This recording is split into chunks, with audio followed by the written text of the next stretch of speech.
Mga lalabs, ayan, magluluto kami ng bulanglang na bangus. Ayan. Ito, nag-iiwan na yung darling ko ng bayabas. Ayan, kumain muna natin yung bayabas. Para ma-check natin baka mayroon silang mga may mga insekto or may mga gumagalaw-galaw sa loob. Hindi siya pwedeng isama. Baka mapanis ka agad ang ating lulutuin mga lalabs. Ayan mga lalabs, dinudurog na yung bayabas. Dinudurog po siya mga lalabs sa asin.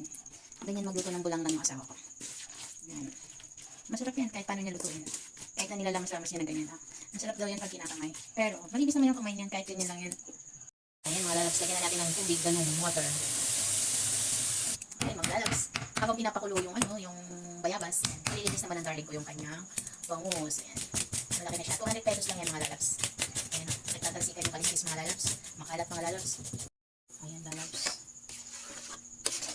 Kulong-kulo na ang bayabas. Ilagay na natin ang isda, ang bangus. Ayan mga lalabs. Tatlong hiwa lang po yan. Kasi dalawa lang naman po kami kakain. Isa't kalahating hiwa kami. Pan. Ayan mga lalabs. Lagay na natin yung sili. Sili mga lalabs. Siling pangsigang. And then, tapos ng kangkong.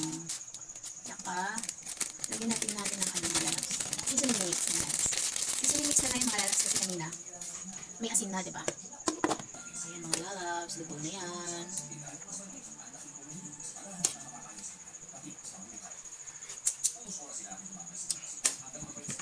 Ready to serve na yan mga lalabs. Thank you for watching. Ayan na mga lalabs. Kami na po.